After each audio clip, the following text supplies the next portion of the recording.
नमस्कार, प्राइम समाचारमा स्वागत छ। म सरोज कोइराला। सुरु गरौं अहिलेसम्मका प्रमुख समाचारबाट।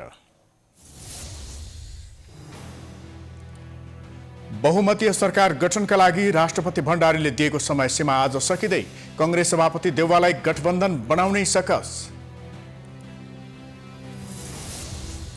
कोरोना संक्रमणले भयावह रूप लिएसँगै ठूला अस्पतालहरू जिम्मेवारीबाट पन्छिँदै अक्सिजन अभावको बहानामा बिरामीको उपचार गर्न समेत छाडियो।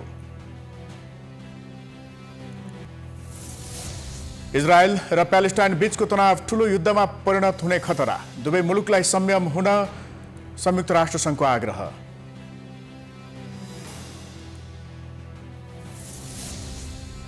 नेपाल सुपर लिग फुटबलमा आज ललितपुर सिटी एफसी र काठमाडौँ रेन्जर्स बीच खेल हुँदै विजेता टोली सिधै फाइनलमा पुग्ने।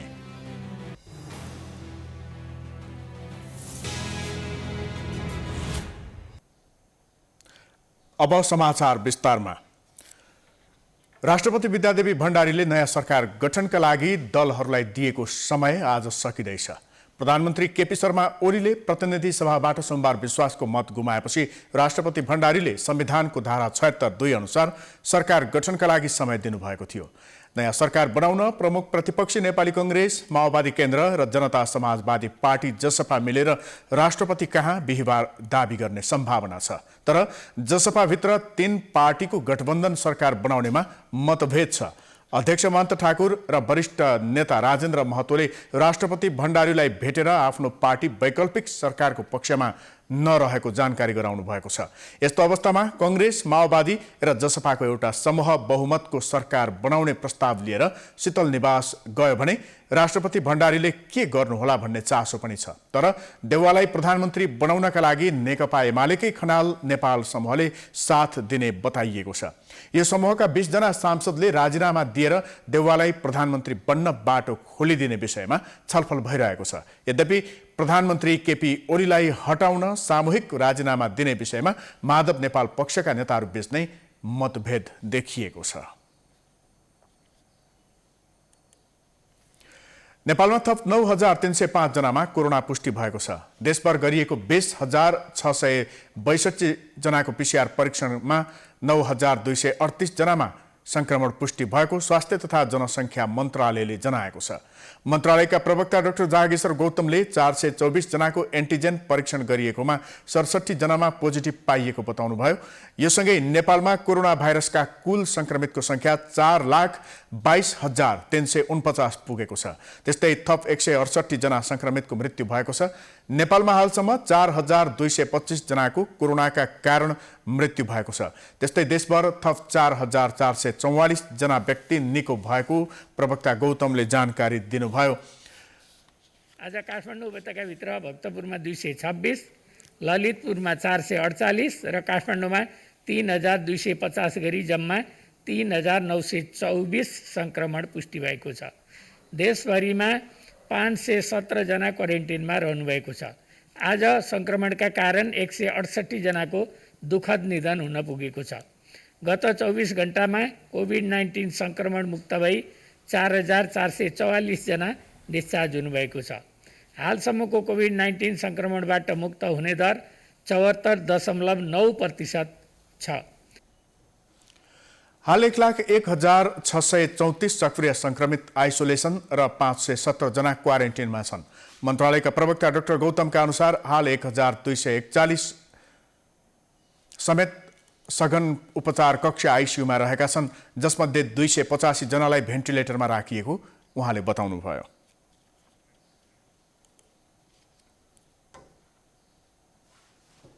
समाचारको सिलसिला जारी छ। हामी विश्रामपछि आउँछौँ। बाँकी समाचारको साथमा विश्रामपछि स्वागत छ। अब बाँकी समाचार। कोरोना संक्रमणले यस्तो अवस्था सिर्जना भइसक्यो कि अस्पतालहरूले नै अब संक्रमितको उपचार गराउन सक्दैनौँ भनेर सूचना जारी गर्नु परेको छ। संक्रमितलाई आवश्यक पर्ने अक्सिजन सकिएको भन्दै ठूला भनिएका अस्पतालहरूले नै धमाधम हात झुकिरहेका छन्। एक रिपोर्ट। जोरपाटी स्थित नेपाल मेडिकल कलेजले अस्पतालमा भएको अक्सिजनले साँझ 4 बजेसम्मलाई मात्र पुग्ने भएकोले त्यस अगावै आफ्नो व्यवस्थापन गर्न बिरामी पक्षलाई आग्रह गर्दै मंगलबार बिहान सूचना जारी गर्यो। अक्सिजन उपलब्ध हुन नसक्ने भएकोले बिरामीलाई डिस्चार्ज गर्न लगाइएको सूचनामा उल्लेख थियो। ललितपुरको नेपाल मेडिसिटी अस्पतालले पनि अक्सिजन अभावकै कारण थप संक्रमित भर्ना लिन छाडेको भन्दै मंगलबार विज्ञप्ति जारी गरेको थियो। स्थिति सामान्य बनेर आवश्यक अक्सिजन र अन्य सामग्री प्राप्त भएसँगै नयाँ भर्नाका लागि अस्पताल व्यवस्थापनबाट अर्को सूचना जारी हुने विज्ञप्तिमा उल्लेख गरिएको छ।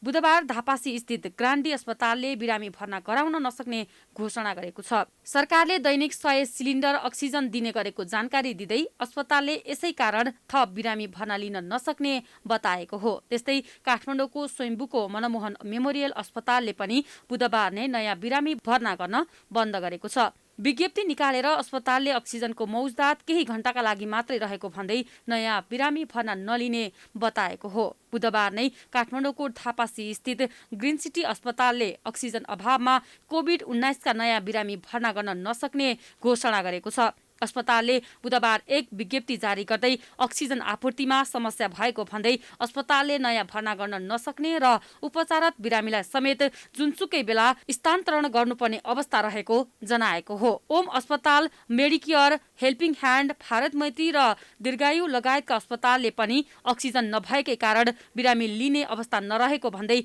आइतबार नै विज्ञप्ति निकालेका थिए। आफ्नै अक्सिजन प्लान्ट भएका सरकारी अस्पतालहरूमा समेत अक्सिजनको अभाव छ। अक्सिजन नभएकै कारण संक्रमितको मृत्युदर पनि बढेको छ। अस्पतालमा बिरामी सिकिस्त अवस्थामा हुन्छन्। छिटोभन्दा छिटो अक्सिजनको आवश्यकता भए तापनि अक्सिजनको जोहो गर्न निकै कठिन भएको छ। त्यही पनि नम्बरमा आएर 1907मा आएर गर भन्ने, अब कसले फलान ठाउँ गर भन्ने। अब यहीँ त झन् उपलब्धै छैन। बाहिर अब चाहिँ सर्जिकल वार्डमा त पाउनै सक्दैन। त्यही पनि सर्जिकलको त अब तपाईँको अहिले ब्ल्याकमेल गर्छ उनीहरूले। अब त्यही पनि अब लुकाएर राख्छ। पछि अब उस्तै परेका मान्छेलाई अब यही त हो नि, कमाउ धन्दाका मान्छेहरू सबैले त्यही हुन्छ। मानवीयता नभएको देशमा यस्तै हुन्छ। अनि त्यही कारणले यो समस्या चाहिँ अब अलिकति जटिलै हो। महामारी भने सबै हाम्रो मात्रै देशमा होइन, विश्वभर नै हो। तर सिस्टम भएन। सिस्टममा सिस्टममा बसाउनु सक्नु पर्यो। अक्सिजन आफैले व्यवस्था गर्नुपर्ने। अब उनीहरूले अब त्यो डक्टरहरूले यताउति हेर्नु डक्टर हो न, अक्सिजनहरू त तपाईँको लाइन बस्नुपर्छ। अक्सिजनवाला फोन उठाउँदैन, त्यसरी ल्याउनु पर्यो अक्सिजनको त।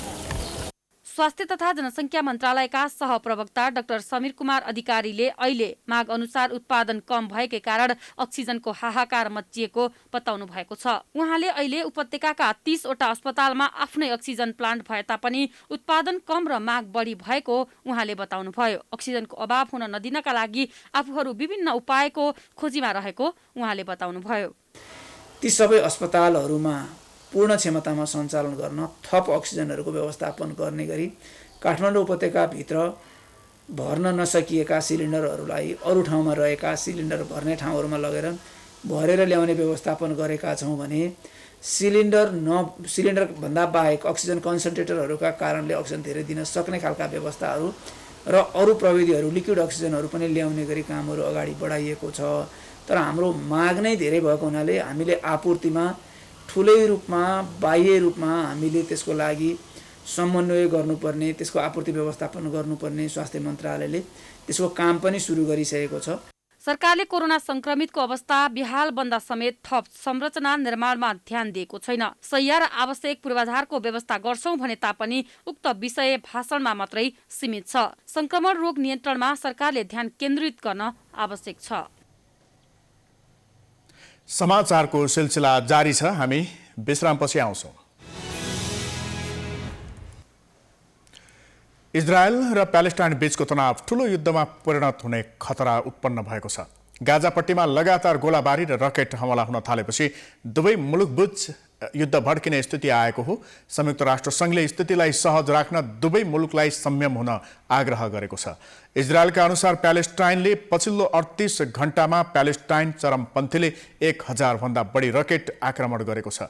धेरैजसो आक्रमण तेल अभिव क्षेत्रमा भएको इजरायलले आरोप लगाएको छ। मंगलबार मात्रै इजरायलले गाजा क्षेत्रमा गरेको हवाई आक्रमणका 2वटा विशाल टावर ध्वस्त भएका थिए। यो आक्रमणपछि इजरायलका विभिन्न शहरमा हिंस्रक प्रदर्शन गरिएको छ। तेल अभाव नजिकै सहरमा सङ्कटकाल लगाइएको छ। संयुक्त राष्ट्रसङ्घका महासचिव एन्टोनियो गुटेरेसले दुवै मुलुकले अवस्थाप्रति चिन्ता व्यक्त गरेका छन्। अब खेलकुद समाचार।